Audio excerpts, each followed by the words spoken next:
turn to what is definitely the other major story of the day, because Dutch prosecutors have charged 4 men with murder over the downing of a Malaysia Airlines jet over Ukraine 5 years ago. International arrest warrants have been released for these 4. 3 are Russian, 1 is Ukrainian, and they're all accused of operating in the Donetsk region of Ukraine in the middle of 2014. Investigators say a Russian-made missile was fired from a Buk launcher which had been set up in a village we've marked there in the east of Donetsk called Snizhnie. We know this area was controlled by Russia-backed rebels at the time. Here's more from the investigators on how they believe the 4 men were involved. Igor Girkin was appointed Minister of Defense and was given the highest position in the army of the self-proclaimed Donetsk People's Republic. From this area, flight MH17 was downed. He was the commander there on the 17th of July 2014. Being the highest military officer and so-called Minister of Defense, Girkin was in direct contact with the Russian Federation. Suspect Dubinsky was one of Girkin's deputies and also head of the intelligence service. He was in regular contact with officials in Russia as well. Oleg Pulatov was the deputy head of that intelligence service and one of the deputies of Dubinsky.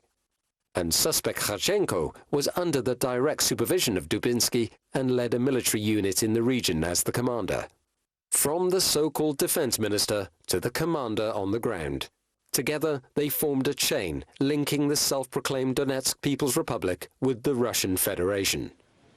Now, that video is part of a presentation by the Joint Investigation Team, which has been led by the Netherlands.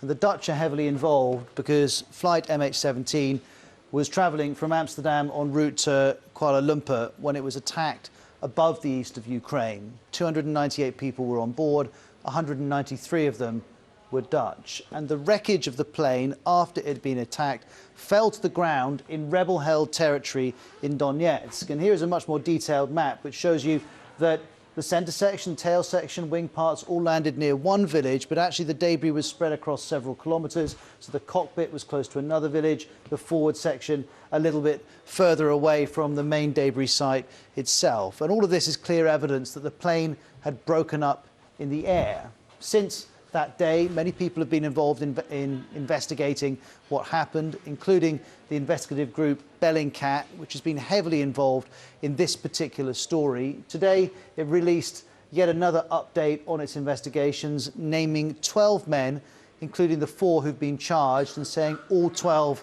were involved in the attack. While both Bellingcat and Dutch investigators say the missile launcher came from a Russian battalion and that it entered eastern Ukraine just before MH17 was shot down and returned to Russia soon afterwards.